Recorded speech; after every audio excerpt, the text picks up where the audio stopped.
주님의 이름으로 간절히 축원합니다. 아멘. 아멘.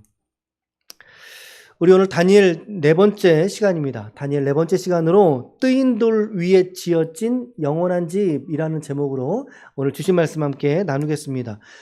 오늘 본문의 말씀은요, 오늘 우리가 2장 본문, 이게 어렵다고 하면 한없이 어렵고요. 또 반면에 쉬운 마음으로 우리가 접근한다면 그렇게 이해하기가 어렵지 않은 본문입니다. 여러분들 오늘 말씀을 읽으시면서 이게 무슨 소리야 하셨을 수도 있는데 오늘 말씀을 듣다 보면 저런 이야기구나 이해하실 수 있을 것 같아요. 자, 우리가 2장의 마지막 말단을 읽었는데요. 2장 전에 1장, 다니엘 1장에 어떤 내용이 좀 있었습니까? 같이 함께 잠깐 좀 점검해 볼게요. 다니엘 1장을 통해서 우리는 저 네 가지 사실을 알게 되는데요. 이 다니엘의 사건적이 일어난 이 역사적 무대가 언젠가, 이스라엘이 이제 남유다가 멸망하지 않습니까? 586년에. 다니엘은 이 남유다가 멸망할 시점 바로 직전, 약 BC 605년경에 바벨론의 느부갓네살에 의해서 포로로 먼저 끌려갔던, 그러니까 남유다가 멸망하기 전에 먼저 끌려가서 바벨론 땅에 있었던 사건인 것입니다. 자, 그 경의 일이라는 것을 우리가 알게 되고요. 두 번째는 잡혀간 나라, 포로된 나라이지만 이 다니엘과 세 친구들이 어땠습니까? 특별한 왕 앞에 세우기 위하여 특별한 교육을 받았던 인물들이라는 것입니다. 이것은 하나님의 은혜죠. 하나님의 은혜죠. 라고밖에 설명할 수가 없어요, 여러분. 세 번째는요, 다니엘이요, 이 여호와 신앙, 나는 하나님만 믿는 사람이야. 그런데 내가 어찌하여 저 우상에게 드려졌던 재물을 내가 먹을 수 있단 말인가? 뜻을 정했다라고 되어 있어. 뜻을 정하여 왕의 진미를 거절하지 않습니까? 왕의 진미, 산의 진미예요. 고기가 풍성하고 먹을 게 넘쳤을 거예요. 그런데 오히려 그것들을 거절했을 때 어떻게 되죠? 오히려 광채가 빛나는 하나님의 세심한 돌봄이 이 다니엘에게 있었다는 걸 알게 되고요. 마지막으로는 다니엘의 활동 연대까지 말하고 있어요. 고레스 왕 원년까지 다니엘이 활동했다. 고레스 왕 원년. 고레스가 누구냐면요, 이 바벨론 이후에 일어났던 나라입니다. 페르시아죠. 페르시아의 초대 왕이 고레스입니다. 바벨론의 역사가 66년밖에 되지 않아요. 아주 짧은 시간, 아주 굵게 짧은 시간 왔다가 역사 속으로 사라진 나라가 바벨론이라는 나라인데 538년입니다. 페르시아가 나라를 패권을 잡았던 것이 바로 그때까지 다니엘의 활동 연대와 영향력이 그만큼 탁월했다는 것을 우리가 다니엘서 1장 말씀을 통해서 우리가 알 수 있어요. 근데 이렇게 깨달은 것은 다니엘이 능력이 있어서, 다니엘이 잘해서. 여러분, 다니엘 학습법 들어보셨어요? 다니엘 학습법이라고 들어보셨어요? 열심히 다니엘처럼 공부를 잘하면 우리가 다니엘처럼 이 세상에서 성공할 수 있다라고 하는 취지의 맥락인데 사실은 그게 좀 성경적이지는 않아요. 왜냐하면 다니엘이 이처럼 이 나라와 민족에서 쓰임받았던 이유는 다니엘의 어떠함, 다니엘이 열심히 하고 다니엘이 노력하고 공부를 열심히 해가지고 거기서 높은 지위까지 올라간 게 아니기 때문입니다. 성경은 철저하게 말해요. 이 모든 주권, 이 모든 역사가 누구에 의해서 주어졌다? 그렇죠. 하나님에 의해서 주어졌기 때문인 것입니다. 다니엘을 선택하신 하나님의 주권에 있다는 거죠. 우리가 언제나 우리의 삶의 중요한 교훈이 무엇이냐면, 우리가 아무리 내 시간, 내 가족, 내 건강, 내 삶의 역사처럼 보이지만 그러나 중요한 건 무엇입니까? 그 속에 하나님의 주권이 선포되어야 한다는 것입니다. 하나님의 은혜가 오늘 우리 지체들의 삶 속에 넘쳐 흐를 수 있기를 축복합니다. 이러한 고백이 이 다니엘서 1장에서 흐르고 있는 맥락이었어요. 다니엘서 1장. 자, 1장 다음엔 당연히 2장이죠. 2장 본문 우리가 목, 금, 토, 주일까지 한 장 본문을 가지고 무려 4일 동안 우리가 묵상을 했습니다. 이 2장에서도 우리가 네 가지 사건 정도를 지금 우리가 확인하고 있는데요. 느부갓네살이 다스린 지 2년에 일어난 사건이다. 그러니까 603년경에 이를 것 같습니다. 그가 꿈을 꿨어요. 꿈을 꿨습니다. 지난 목요일부터 이어진 이 본문에, 오늘 본문은 그 꿈에 대한 해석과 결론을 느부갓네살에게 이야기한 장면인데요. 그가 꿈을 꿨는데 어떤 꿈인지 모르겠는 거예요. 뭔가 크고 두렵고 뭔가 위험이 있지만 하지만 떨리는 거죠. 무서운 거죠. 그 꿈을 꾼 거죠. 오늘 저와 여러분들은 이 본문의 이야기를 우리 성경을 우리는 전지적 시점이라 그러죠. 앞뒤를 다 알고 있잖아요, 우리가. 그러니까 이 꿈이 어떤 꿈인지 우리는 알고 우리가 있지만, 그러나 이 상황 속에서의 느부갓네살, 이 상황 속에서의 이 다니엘은 이 꿈에 대해서 알았을까요, 몰랐을까요? 몰랐죠. 그저 느부갓네살에게는 두려움만 가득했던 거예요. 이 꿈을 누가 나에게 좀 해석했으면 좋겠다. 얼마나 두려웠던지. 그래서 바벨론의 동서남북을 상징하는 네 그룹의 지혜자들을 불러 모으게 됩니다. 박수, 술객, 점쟁이, 점성가들, 예, 동서남북을 의미해요. 모든 바벨론의 지혜자들을 싹 다 모았어요. 모아서, 야, 내가 너희들한테 이 꿈을 좀 너희들이 해석해야 될 텐데, 나 너희들이 진짜 이렇게 한지 내가 알아보고 싶어. 꿈의 내용은 내가 말하지 않을 거야. 너희가 나에게 꿈의 내용도 맞춰야 되고, 이 꿈이 어떤 꿈인지도 너희가 해석해야 돼. 만약에 그러지 못하다면 너희들은 오늘 나를 기만한 것이므로 너희를 싹 다 죽을 거야. 모두 다 죽일 거야. 라고 죽게 된 상황이 돼버린 거죠. 바로 그때입니다. 바로 그때 다니엘도 죽게 된 상황이 돼버립니다. 그러니까 다니엘도 그 땅에서 지혜자로 이제 준비가 되었던 모양이죠. 다니엘이 바로 그때 그의 새 친구들에게 나아가서 무엇을 요청합니까? 맞아요. 기도를 요청하지 않습니까? 우리 살려달라고 기도하자. 이 꿈의 내용이 무엇인지를 깨달을 수 있도록 알려달라고 하나님께 기도하자. 은밀한 것을 깨닫게 하여 주옵소서 기도하자.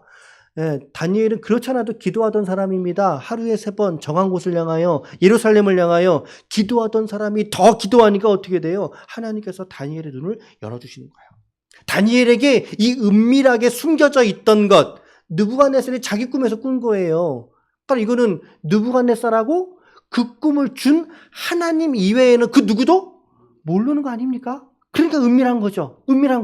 그런데 다니엘이 하나님 앞에 기도했더니 하나님께서 그 꿈의 내용이 무엇이고 그 의미와 뜻이 무엇인지조차도 다니엘에게 깨달을 수 있도록 알려주셨다라고 하는 것입니다.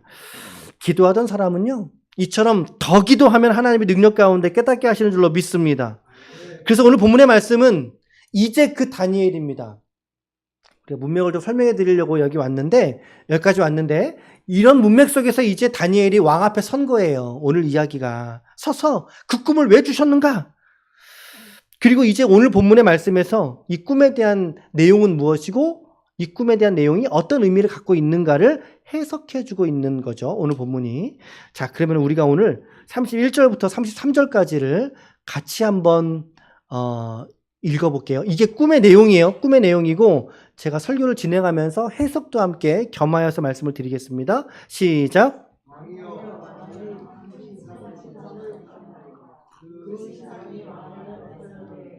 크고 광채가 매우 찬란하며 심히 두려우니 그 우상의 머리는 순금이요 두 팔은 은이요 배와 넓적다리는 노시요 그 종아리는 쇠요 그 발은 얼마는 쇠요 얼마는 진흙이었나이다.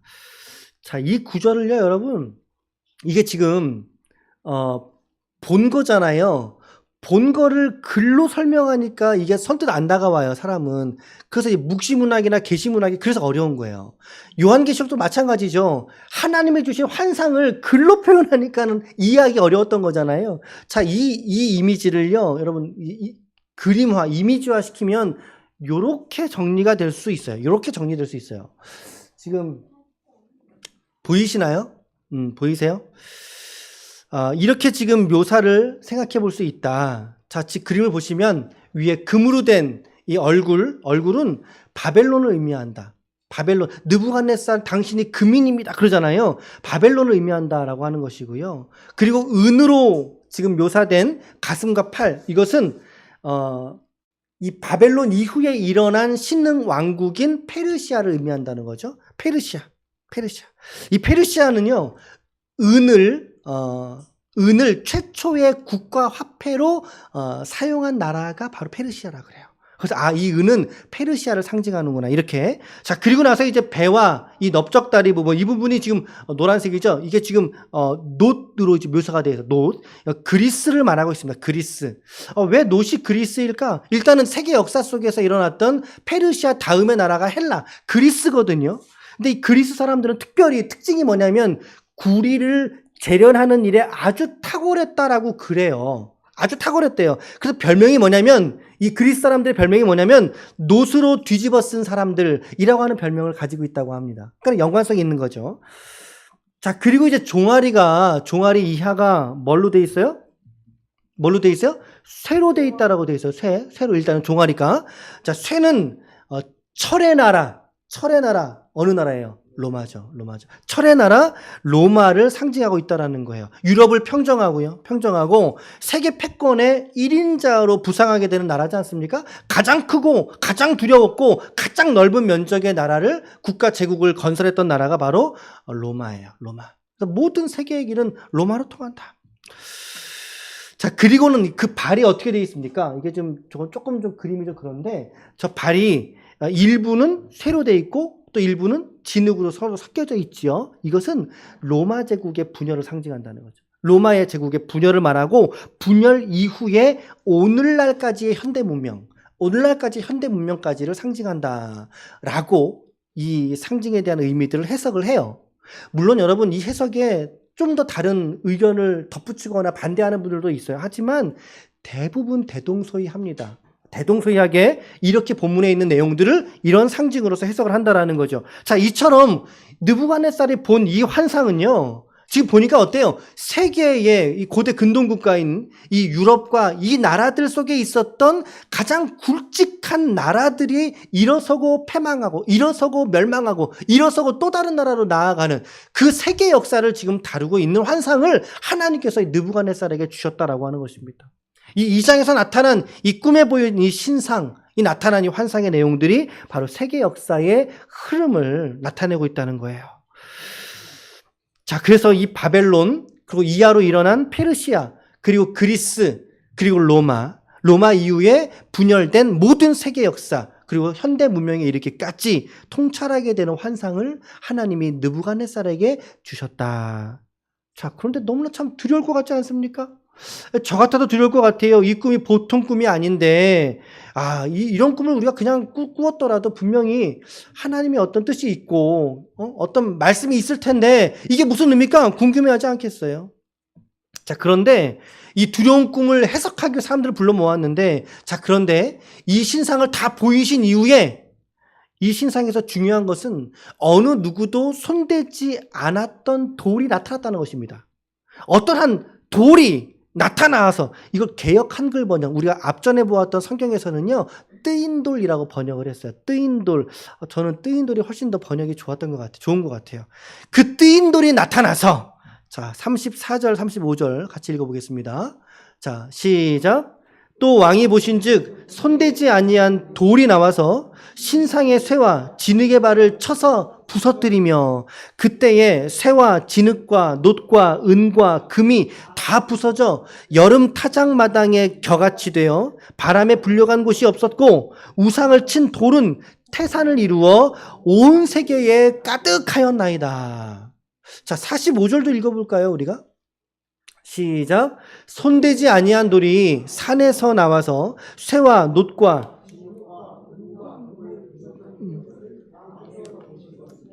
크신 하나님의 장래일을 왕에게 알게 하려 하신 것이라. 이 꿈은 참되고 이 해석은 확실하나이다. 그렇죠. 지금 이 신상은 알겠어요. 이렇게 세계 역사 속에 일어났던 나라들을 이렇게 상징할 수 있겠구나. 그런데 의문이 드는 지점은 뭐냐면, 이 모든 금과 은과 놋과 철과 진흙까지 이 신상의 모든 것들을 깨어부수는 돌이 나왔다는 거예요. 깨어부수는 돌이 나왔다는 거죠.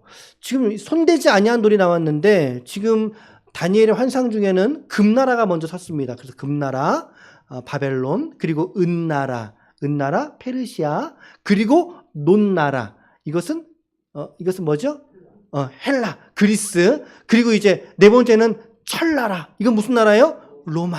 그리고 나서 지금 보니까 이 모든 나라를 다 파하고 돌이 나왔어요. 그러니까 무슨 나라겠어요? 돌나라. 그렇죠? 돌나라가 나왔어요. 자, 그러면 과연 이 돌은 무엇을 의미할까요? 말씀하지 마세요. 자, 퀴즈를 내어드렸습니다. 우리 정상도님이 정답을 그냥 먼저 쑥 말씀하셨어요. 여러분, 이 돌은 그러면 무엇을 의미할까요? 그거죠. 오늘 우리의 묵상은 이 돌이 무엇을 의미하느냐. 여러분, 우리 어제도 이제 성도님 두 분하고 세례교육 하면서 성경은 사사로이 풀 것이 아니다라는 이야기를 저희가 나눴어요. 맞아요. 성경은 임의대로 풀면 안 돼요. 이 돌이 뭐냐, 뭐 짱돌이냐, 뭐 무슨 돌이냐, 기분에 따라 풀면 안 되고 내 지성의 한계를 가지고 성경을 온전히 이해할 수 없잖아요. 성경은 무슨 책이죠? 영적인 책입니다. 영적인 책. 구원받는 비밀이 기록되어져 있는 책, 계시의 책이라는 거죠. 그래서 성경을 우리가 영해라고 합니다. 영적인 책이기 때문에 당연히 영해를 해야 될 필요가 있다는 거죠. 물론 모든 성경의 본문을 전부 다 영해할 수는 없어요. 그러다가 이단이 나는 겁니다. 그러다가 잘못된 신앙이 생겨지게 되는 거예요. 자, 우리는 그래서 이 본문에 이 돌이 무엇이냐라고 하는 걸 우리가 좀 주의 깊게 볼 필요가 있는데요. 자, 뜨인 돌, 손대지 않은 돌. 근데 이 돌이 나와서 모든 세상 나라를 다 파한다고 돼 있어요. 모든 세상의 나라를 다 파하고 온 태산을 큰 산을 이루어서 새로운 세계를 이끌어 나간다. 새로운 세계로 이끌어 나간다. 자, 이사야 28장 16절의 말씀을 우리가 읽어보겠습니다. 자, 28장 16절 시작. 그러므로 여호와께서 이같이 이르시되 보라 내가 한 돌을 시온에 두사 기초를 삼았으니 곧 시험한 돌이요 귀하고 견고한 기초돌이니라. 기초돌이니라. 여러분 지금 보시면 여호와께서 성부 하나님이세요. 성부께서 시온에다가 두신 이 돌, 시온에 두어서 당신의 나라의 기초를 삼는 기초돌로 세우셨다. 과연 이 돌은 누구를 의미할까요? 네, 이제 말씀하셔도 돼요. 이 돌은 누구를 의미할까요? 예수 그리스도. 예수님을 의미한다라는 거죠. 맞아요. 예수님이세요. 예수님이세요. 예수님이 돌이다? 자, 잘 들으시길 바랍니다. 이런 표현들은 우리가 여튼 뭐 조심해서 잘 해야 될 표현이긴 한데 어쨌든 이 돌이 예수님으로 지금 표현하고 있는 거예요. 베드로는요 더 정확하게 표현하고 있습니다. 베드로전서 2장 4절 5절입니다. 시작. 사람에게는 버림바가 되었으나 하나님에게는 택하심을 입은 보배로운 산 돌이신 예수께 나아가자.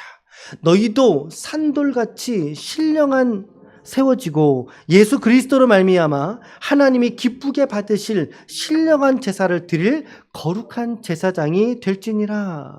베드로도요 지금 이제 이사야 28장의 이야기를 인용하면서 더불어 이렇게 말합니다.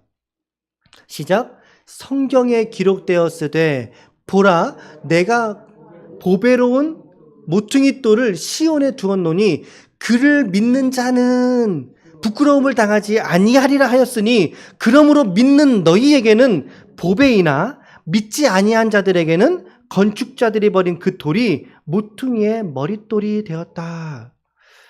예수님이 모퉁이 돌이다라고 말씀하고 있고 예수님이 산 돌이시다라고 말씀하고 있다라는 거예요. 그러므로 이 돌이 믿는 저와 여러분들에게는 너무나 귀한 보배처럼 우리가 받는 돌이지만 그러나 믿지 않는 세상 사람들이 어떻게 된다고요? 발로 치이는, 저 구석대기에 발로 치이는 돌처럼 버려지는 돌이 될 것이다 라고 하는 거예요. 이 예수가 오늘 저와 여러분들에게 주신 이 예수로 인한 이 복음의 역사, 이 복음을 믿음으로 받는 저와 여러분들에게는 예수보다 더 귀한 것은 없는 줄로 믿습니다. 그 마음으로 우리가 예수 그리스도를 고백하고 있는 거예요. 예수님이 바로 이렇듯 모든 세상 나라를 다 파하시고 주님의 나라는 뭐죠? 보이지 않는 나라죠. 보이지 않는 나라의 그 예수께서 보이는 모든 세례의 정권을 다 파하시고 당신의 능력으로서 태산과 같은 하나님의 나라를 우리 주님으로 말미암아 이루어 가신다라고 하는 거예요. 바로 이 돌이 산 돌이시고 기초돌이시고 머릿돌이 되시는 우리 예수 그리스도이신 줄로 믿습니다. 자, 그래서 44절과 45절 말씀, 우리 오늘 말씀에 이 말씀을 보면요.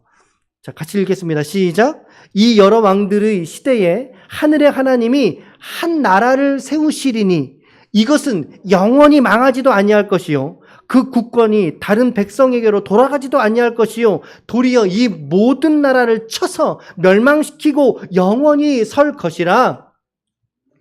손대지 아니한 돌이 산에서 나와서 새와 놋과 진흙과 은과 금을 부서뜨린 것을 왕께서 보이신 것은 크신 하나님이 장래일을 왕께 알게 하신 것이라. 이 꿈은 참되고 이 해석은 확실하니이다. 여러분, 이 바로 앞절에 보았던 44절, 2절에 보았던 이 나라, 영원한 나라, 망하지 않는 나라, 국권이 두 번 다시는 패하지 않는 이 나라가 어느 나라일까요? 어느 나라일까요? 하나님의 나라가 아니고서는 인간 역사에 나타난 나라가 이 나라가 될 수 없다는 거죠. 하나님의 나라가 아니고서는 표현할 수 없는 나라가 바로 이 나라인 것입니다. 영원한 나라, 영원한 나라, 하나님의 나라. 느부갓네살이 흠칫 놀라게 되죠. 어떻게 맞췄나 이거죠. 내가 누구에게도 말하지 않았던 그 나라를 꿈의 내용과 함께 그 꿈의 해석까지 정확히 드러낸 이 다니엘에게 오늘 느부갓네살이 뭐라고 말합니까? 47절이죠. 맞지? 47절 시작. 왕이 대답하여 다니엘에게 이르되 너희 하나님은 참으로 모든 신들의 신이시요 모든 왕의 주제시로다. 네가 능히 이 은밀한 것을 나타내었으니 네 하나님은 또 은밀한 것을 나타내시는 이시로다. 아멘. 오늘 다니엘의 이 고백을 통해서 드러남을 통해서 오늘 하나님의 영광이 이처럼 나타나고 있다는 거죠. 하나님의 하나님 되심이 고백되어지고 있지 않습니까? 이 이방 나라의 왕을 통해서 하나님을 고백하고 있지 않습니까? 여러분, 이것은 다니엘이 이것을 꼭 맞췄기 때문에 어떤 간증할 일이 있었기 때문에 내가 전교 1등을 했기 때문에 연예대상을 누군가 연예인이 탔기 때문에만 하나님의 영광이 나타나는 게 아니라는 것입니다. 오늘 우리는 하나님의 영광을 나타내려 할 때 우리 너무나 거창한 것들에서만 나타난다고 생각을 해요. 아까 말씀드린 것처럼 무언가 잘해서 내가 1등 했을 때 왜 꼭 서울대 들어갈 때만 하나님의 영광이 나타날 수 있겠습니까? 그렇지 않다는 거죠. 왜 꼭 암병이 떨어져야지만 하나님의 영광이 나타나겠습니까? 그렇지 않다라는 거죠. 우리가 그 고난 중에서도 내게 주신 삶의 일에서도 하나님을 놓지 않고 살아가는 그 모습 속에서 세상은 하나님을 발견하게 되고 그 하나님을 높이게 될 줄로 믿습니다. 그것이 우리가 이 땅을 살아가는 하나님께 영광을 올려드리는 삶의 방식이 된다는 거죠. 1등이어야만 한다, 최고여야만 한다라고 하는 생각을 우리가 오늘 버릴 필요가 있는 것 같아요. 저는 이번에 또 이런 이태원 참사를 보면서도 이제 이태원 참사라고 안 부르죠. 12구 참사라고 부른다 그래요. 이제 지명명을 이제 빼는 것 같은데요. 간절히 구하기는 이번 이 12구 참사를 통해서도 하나님의 영광이 그 안에 나타날 수 있기를 기도합니다. 너무나 안타깝고 너무나 힘들죠. 볼수록 힘들죠. 제 사모는 그 뉴스를 못 보게 해요. 보지 말자고 얘기해요. 너무 보면 힘드니까, 마음이 힘드니까, 아프다고. 그러나 확실한 것은 그 일로 말미암아 하나님에게로 돌아오는 영혼이 있다면, 그리고 그 슬픔에서도 믿음을 잃어버리지 않고 하나님께 꿋꿋이 나아가는 성도가 그 자리에 있다면 그들의 절망이 변하여 하나님께 영광이 되고 그들의 눈물이 변하여 하나님께서 그들의 삶을 다시금 회복시키실 줄로 믿습니다. 우리가 그것을 함께 구했으면 좋겠어요. 그래서 하나님, 그 참사에서도 하나님의 영광이 나타나길 원합니다 라고 우리가 기도했으면 좋겠어요. 우리가 그런 마음이 든다는 거죠. 죽음을 통해서도 영광을 깨닫는 것이 오늘 저와 여러분들 성도의 모습인 줄로 믿습니다. 바로 오늘 이 뜨인 돌, 이 손대지 아니한 돌이 예수님을 말하고 그의 나라가 어떻게 돼요? 모든 세상 나라를 파하고 그리고 태산을 이루어서 하나님의 영원한 나라를 이 땅 가운데 이루어 갈 것입니다. 우린 그것을 오늘의 삶 속에서 바라보고 소망하는 거죠. 그것이 오늘 저와 여러분들의 믿음이죠. 아멘. 자, 오늘 말씀을 통해서 세 가지로 적용을 좀 접근해 보면요. 첫 번째 적용은 이거예요. 같이 함께 읽겠습니다. 시작. 네. 바벨론은요, 모든 나라의 으뜸이에요. 모든 나라의 으뜸. 그런데 그 나라가 어떻게 되죠? 이 메데 바사, 페르시아에 의해서 멸망해 버리고 말지 않습니까? 그리고 페르시아는 그리스에게 패권을 넘겨주게 되고, 더 나아가 철의 나라인 로마는 세계사 속에 이제 둘도 없는 패권 국가라 이름을 끼쳤으나 그 나라는 지금 남아있지 않습니다. 영원할 것 같았던 모든 세상 나라들이 역사 속으로 다 사라지게 되었다라고 하는 거죠. 그러나 이런 세계 역사 속에서 우리의 고백은 이 역사 속에 하나님의 주권이, 하나님의 섭리가 오늘날도 여전히 역사하고 계시는 줄로 믿습니다.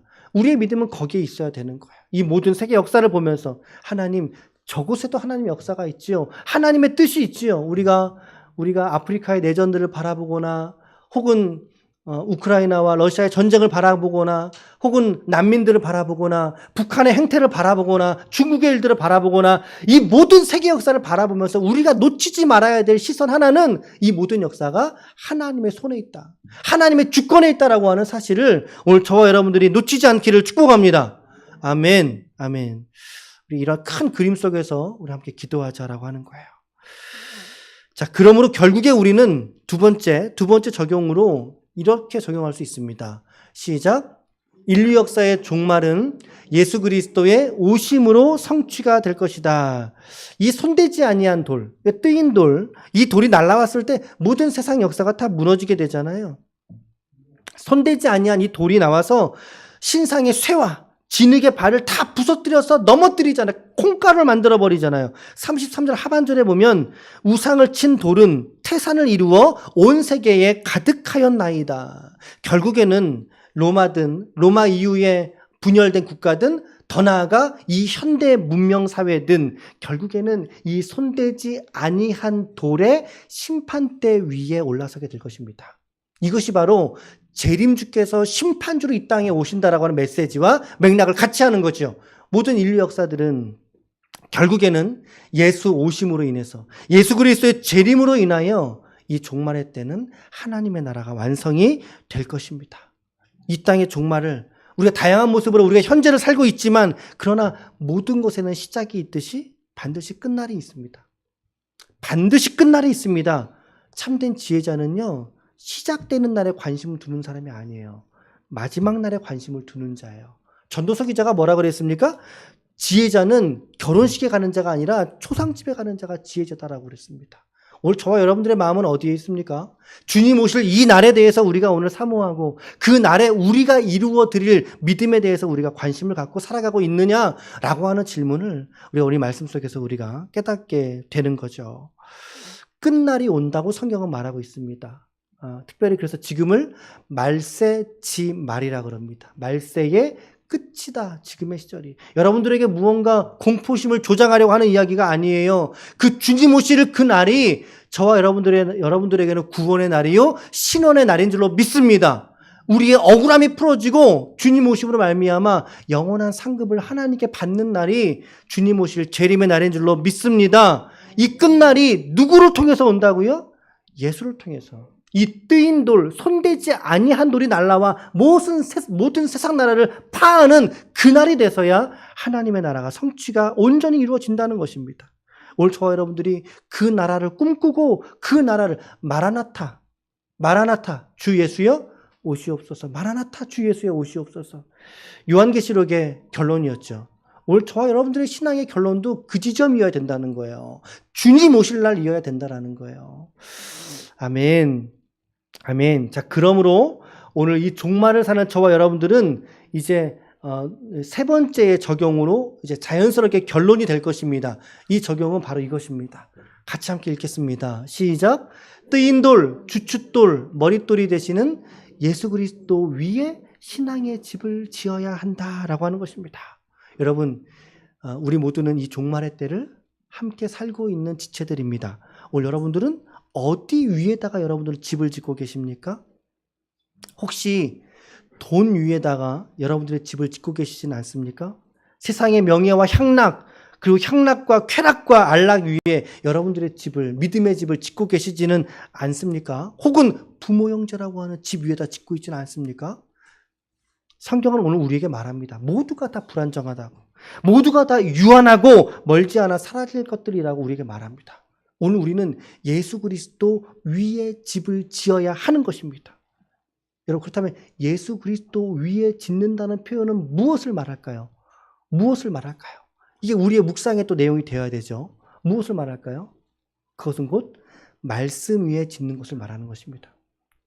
말씀이 육신이 되어 우리 가운데 오심에 예수 그리스도시잖아요. 성경은 예수를 말씀이라고 말씀하고 있다는, 말씀하고 설명하고 있다는 거죠. 오늘 우리가 예수 그리스도 위에, 모래 위에 지으면 홍수가 나면 무너져요. 내 감정이라고 하는 감정 위에 믿음을 지으면 내 감정이 기분 나빠질 때는 싹 믿음이 싹 사라져 버려요. 근데 기분 좋을 때 또 믿음이 더 차오르는 것 같죠? 내 기분 따라. 그렇지 않다는 거예요. 그러지 말라는 거예요. 반드시 무너집니다. 반석 위에 집을 짓는 저와 여러분들이 되셔야 되죠.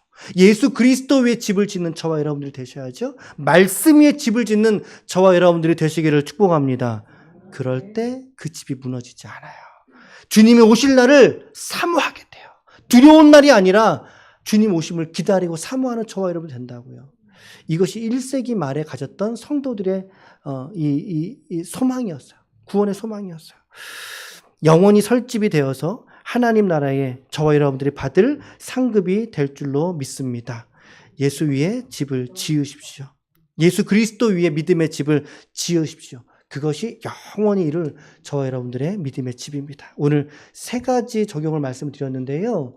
네, 이 땅의 세상 역사는 반드시 하나님의 예정과 섭리대로 흘러갑니다. 그런 여러분 마음에 너무 좌불안석하지 마시고요. 하나님을 구하십시오. 그리고 저 역사 속에서 하나님의 뜻이 이루어지기를 기도하시자는 거예요. 그게 우리 믿는 자들의 몫이죠. 두 번째는 이 인류의 역사의 종말은 반드시 옵니다. 반드시 옵니다. 왜? 성경이 그렇게 말하기 때문입니다. 예수 그리스도의 재림을 통하여 이 역사의 종말은 성취될 것입니다. 그러므로 오늘 저와 여러분들은 세 번째, 뜨인 돌 되시고 주춧돌이 되시고 머릿돌이 되시는 나의 믿음의 반석이 되시는 예수 그리스도 위에 참되신 하나님의 말씀 위에 저와 여러분들의 신앙의 집을 지어 가심으로 말미암아 주님 오실 그날까지 영원히 사라지지 않는 영원한 공덕이 사라지지 않는 믿음의 집을 하나님 앞에 세워갈 수 있는 저와 여러분들이 되시기를 예수님의 이름으로 간절히 축복합니다.